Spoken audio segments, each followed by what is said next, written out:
What's up? It's the Smart Home Helper, and today we're going to be installing the VIZIUUY Camera. So today I'm going to be showing you how to sync it up in the app, and I'm going to be walking you through all the different steps of setting it up. This is a solar camera that works without a battery, just using the solar here. So I'll show you how to set it up on the app. The app is going to be called Cloud Edge. So let me go ahead and walk you through it. All right, so here's the Cloud Edge app. From here, I'm gonna go to Add Device. I've already set up my profile, but I'm gonna go ahead and go to the 4G camera. So that's the battery powered one.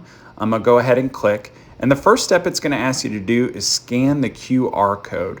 So I'm gonna go ahead and scan this code. If it doesn't work, you can take a picture and then be able to type it in.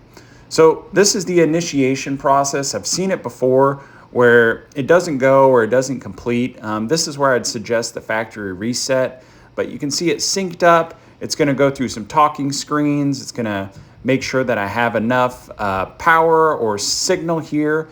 So it's gathering the signal right now. We're gonna wait for the camera to load up. All right, there it is. Let me see if I can get my face on there, show you guys that it's working. Beautiful. All right, we don't need the QR code. And you can see here, I got it attached on the app and I'd hit that play button. All right, there you go. That's how easy it is to sync up. All I have to do now is install this. It happens to be raining outside today, so I'm not gonna do that. But if you look, this was where the QR code was that I scanned. I just wanted to show that to you. If for some reason it's not working or the syncing process doesn't work, I have another video on how to reset it. That'll help you. If the syncing process is having issues.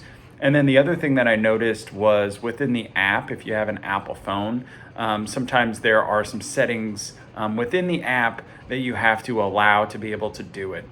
So that's how you do it, guys. If you have any questions or need any help, feel free to leave a comment. But there you go, Smart Home Helper out, and have a great rest of your day.